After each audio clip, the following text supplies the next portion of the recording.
Hey guys, what's going on? TriggerhappyJon coming at you with another Nier Reincarnation video, guys. So in today's video, what I'm going to be talking about is the Director's Desk Volume 1, the letter, so to speak, from the project developer and director of Nier Reincarnation.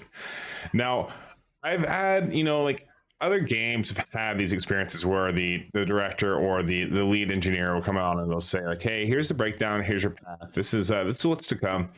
I've never really seen them do it quite like this though, so I do find this interesting. So with that being said, let's go ahead and pull up the director's desk here, as it said, and essentially I'm just going to go ahead and I'm going to read through pretty much everything on here, but I'm going to point out the most important parts of this and kind of spell out what I think is to come. So for example, here's the very first one. It says Director Dashi Matsukawa here.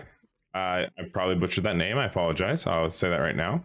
We successfully released both English and Korean versions of Nier Reincarnation on July 28th, 2021. Since then, so many people have played the game that we have reached a total of 15 million downloads, which is huge, guys. That's a huge number for a mobile game, honestly. I would not expect a game like this to make it that big. So that's a really good job. Definitely pat yourselves on the back, but we've been able to grow this game. Chapter 12 release. We plan to release Chapter 12, the final chapter of The Girl and the Monster, on October 13th, 2021. So that's awesome. So the current events are going to be over on October 3rd. I don't know if you realize that or not. So 10 days after the current events are over, then we're going to get the new chapter release. Chapter is going to be a big endpoint in the story, so we pulled out all the stops. I hope all of you enjoy it. Okay, now one thing to note as well is I believe there's a half off stamina for JP when this happened, so we may get that as well. Definitely try to hold on to some of your stam pots just in case, because if we do get half off, it's going to make a big difference if you need to farm for your companion materials and anything else, that like any other upgrade materials that you really need to go farm. Okay, regarding event operations, I would like to talk a bit about how we run events in the US and the Korean versions. Okay. Since the Japanese version was first released, we generally have events in English and Korean versions 2 months after the release in the Japan version. So now we've caught up to the point now where it's 2 months after the release of the Japanese version. Granted, like the game, I mean, they were already 6 months ahead of us when they launched. So that's pretty insane that we're only two months behind them now. We are gradually revisiting our workflow, so we release events in all versions as close to the same time as possible, but we apologize for the present intervals. This also applies to seasonal events, which we hope to release at the same time. Okay. So basically what they're trying to say here, guys, is I think they're wanting to get to the point where they're not doing the Japanese launch and then the English Korean version, as they're calling it. I think this is going to be really good for the community, because a lot of the community, we just kind of look to the Japanese side and we don't actually do a whole lot of theory crafting and figuring things out on our own. This also gives the Japanese players a more competitive angle, especially if they already started out in the Japanese server and then they went to the global server. Now, I'm excited for that because that means more of our feedback is going to get taken into account as well. Because right now they're making all these changes and they're only honestly getting utilized by the Japanese version's input. So this is really going to be like the one chance that once we catch up, all of our input is going to be directed towards the game. So that's awesome. All right. So next subjugation battles. Next, I'd like to touch on subjugation battles, which, as you guys know, all last week, that's what my entire series was about, was getting ready for it. So general information, you will need to pick one deck per wave. This is a 3-wave battle. You need 3 loadouts. We knew that. Each wave has a time limit. I did not know that. Your score is calculated based on damage dealt and other battle conditions. Okay, that's kind of what we figured. You are rewarded based on your score.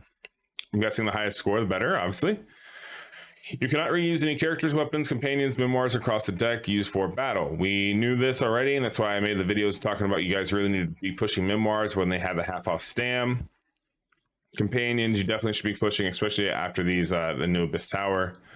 Characters, weapons, I mean, kind of no-brainer. We already knew this stuff. You will encounter one boss of each level and find 5 elemental affinities. Okay, we knew that. So basically, he's just saying, like, yeah, here's a general baseline of it, but it'd be easier, like, once it releases, you'll pick up on it really quick. Okay. And they've taken some feedback from the Japanese version and implemented it. So that could be good. It means it could be a lot better for us starting out than it was for them.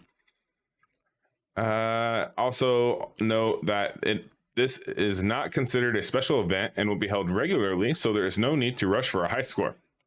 Okay, so let's take a second and kind of think about this. Now, also note that this is not a considered special event and will be held regularly. So they're wanting to add this in as just part of the game, which is fine. I believe as of right now, we'll come right back to this, guys. So if we go into quest here, and we go subquest, or not subquest, sorry, we just go into quest. I can see the subjugation. So it does look like this is going to be like an everyday thing. Now, they worded this is a little weird because it almost sounds like this is going to have like a cooldown or a potential bottleneck to where you'll do it and then it'll go away for a little bit and then you'll be able to do it again. Because it's saying it will be held so regularly. So maybe it'll be a week on, week off. I'm not really sure what that exactly means. But basically what they're saying is it's not going anywhere. No need to rush. I feel like that's good. I mean, that's basically like you kind of want to take my videos I've made before, kind of trying to prepare you for this. Maybe apply some of that and kind of getting yourself like a good start or a base, so to speak. And maybe that'll push you in the right direction. All right, the map function. In the future, we are considering expanding Nier Reincarnation around an as yet unnamed map function. Okay. Map functions basics, visiting parts of the cage. You can replay scenarios, which we already do that. Then you can do unique rewards granted by replaying via the map function. Okay, events may occur in the completed parts of the cage. Events may occur in the completed part of the cage. Okay, so I've kind of had this idea, like maybe this is what they would do anyways, because when they mentioned another update at some point in time that, hey, you're going to be able to do like free roam or free range in the cage. You're gonna be able to go back in there and just gonna be able to run around and do stuff.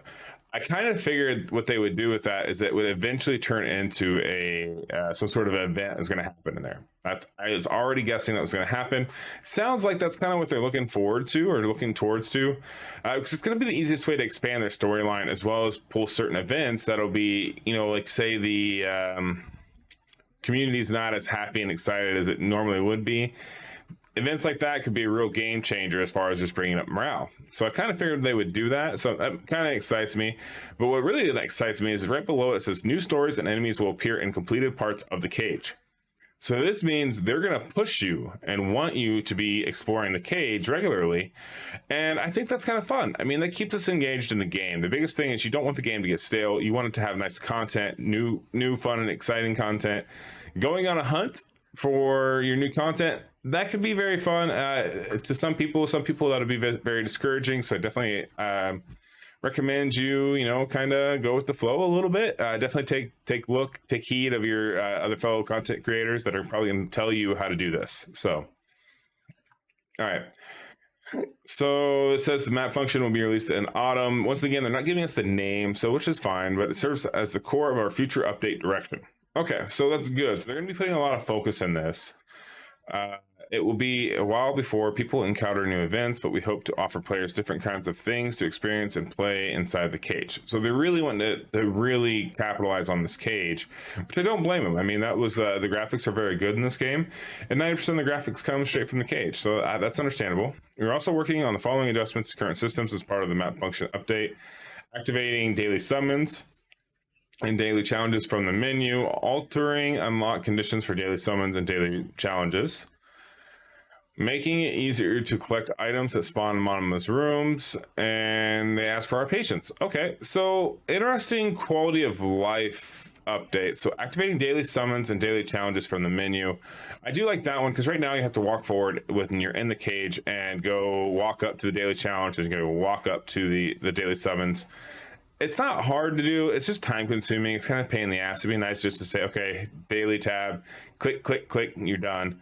So that's kind of welcome. Making it easier to collect items that spawn in Mama's room. Once again, you're just kind of running around and hopefully you run over them and you hit the little small square or small, it's square. But it's, I don't know. I guess these aren't really like groundbreaking updates, but it's progress. We're seeing good forward progress from the game. And that's kind of refreshing. A lot of mobile gacha games, they'll go really, really hard at the beginning for the first month, and then they just they give up, and everything goes by the wayside. It seems like Nier is starting to realize like more of what they've got with this game, and that they're making more money than they thought they were going to make. So they're wanting to put forth more effort. Because if we go down here and we keep reading, It tells us, I'd like to let you know that things we're working on besides subjugation battles and map functions. So once again, we're further in the future. We want this game to be a place where you can casually indulge in the world of Nier. To that end, we're fixing things that are wasted time during play and that are clunky to use, and also developing functions and content will make engaging the world of Nier Reincarnation more fun. So this is what tells me that they're wanting to expand the game and go more in depth, because the game is becoming a success in their opinion. This is literally like the time where they're gonna fight or flight's gonna kick in, to where they're gonna say, hey, we've made our money, we've recouped our budget, we're done, and we're gonna let it die. Or we're gonna double down and we're gonna expand and make this game better. It looks like they're taking the latter. They're gonna make the game better. The reason why I say that is because they're flat out saying that they don't want us to waste our time during play, and they know some of their features are clunky, which, hey, all gacha games when they come out aren't perfect, guys. They're big games like Raid Shadow Legends. It wasn't all that was cracked up to be within the first year of the game. 100% different game than it was after a year when that game first launched. So stuff like this doesn't surprise me, but I do like that they're so quick and apt to say, hey, yeah, this sucks, we're gonna fix it. So that's awesome. I like that. Moving on, possible future updates: a 3D viewer, the ability to change characters, battles, outfits, quest skip functions, and adding skip tickets, allowing players to skip multiple kinds of quests at once, shortening the game startup time, using multiple exploration tickets at once, adding the ability to save 3 memoir set as a set, and seeing the attributes of a memoir immediately upon its drop. Ooh. Okay. So the up top quality of life stuff. This where is it at? Up here when they're talking about a couple of different things that they're going to change, that is nothing compared to this whole sentence right here. So they're going to give us the change characters battle outfits. That'd be kind of cool. That'd be a nice little side thing to have. Quest skip functions, that's going to be amazing. Quest skipping is usually used to you want to go do like 100 battles, so to speak. You use the quest tickets, they're automatically done. You don't have to waste your time with the running of the actions. You don't have to load it in eco mode. You don't have to use an auto clicker, so on and so forth. Awesome feature. So I definitely like the skip tickets. Allowing players to skip multiple kinds of quests at once is really, really cool. Shortening the game startup time, also helpful, because I mean, guys, it is kind of a long game to start up, especially like my mobile goes faster than BlueStacks, but it is a little tedious.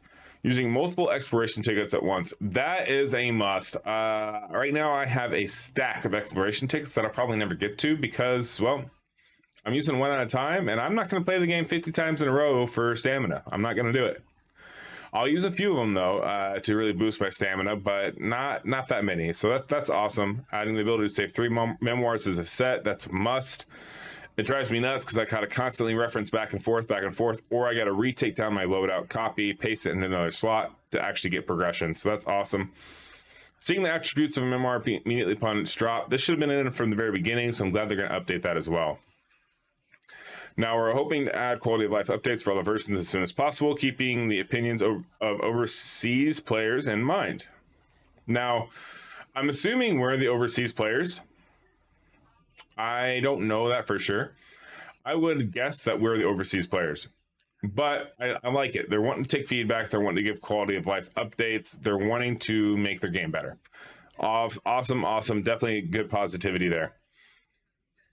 All right, in conclusion, the English and Korean versions were released in July 2021, and the Japanese version celebrated its half-year anniversary in August. I am grateful for everyone's support and wish you thank you very much. Many of us on the team are honestly still quite new to this, but we want all of our players from around the world to fall in love with and get lost in the world of Nier. To that end, we will continue to develop and operate Nier Reincarnation as a way that brings everyone great enjoyment. That's for all for now. I hope you continue to enjoy Nier Reincarnation. Awesome. Well, thank you, Matsukawa. I butchered it again. Yeah, guys, I'm excited. I think that's awesome. They seem like they're going to want to do this often, so they're going to want to keep giving us updates often. Like, even if they do that once a month, I feel like that's really, really good. One thing I want to note is that they said they're new to this. That's good and bad. Definitely don't want them to bite off more than what they can chew, but we definitely want to see some semblance with other games, right? So that could be good and bad. Hopefully they really nail the mechanics and all the quality of life updates they're going to try to do. I really just hope they test them. Like, test them before they launch them. I really hope they're very thorough. Also, I really wish they'd have a content creator program. They don't have one. They need to get one. Sorry, that's just my personal things. Anyways. But yeah, guys, I'm really happy for this updates that are coming, the new content coming. It's got me very, very excited. I'm going to be making a couple more videos talking about it, theory crafting, letting you know what my thoughts and opinions are. For now, though, guys, enjoy Nier days. Go farm some half-off stuff or some 1.5 drop stuff right now. And yeah, that's going to do it for today's video. And I will see you all tomorrow. Have a good one. Peace.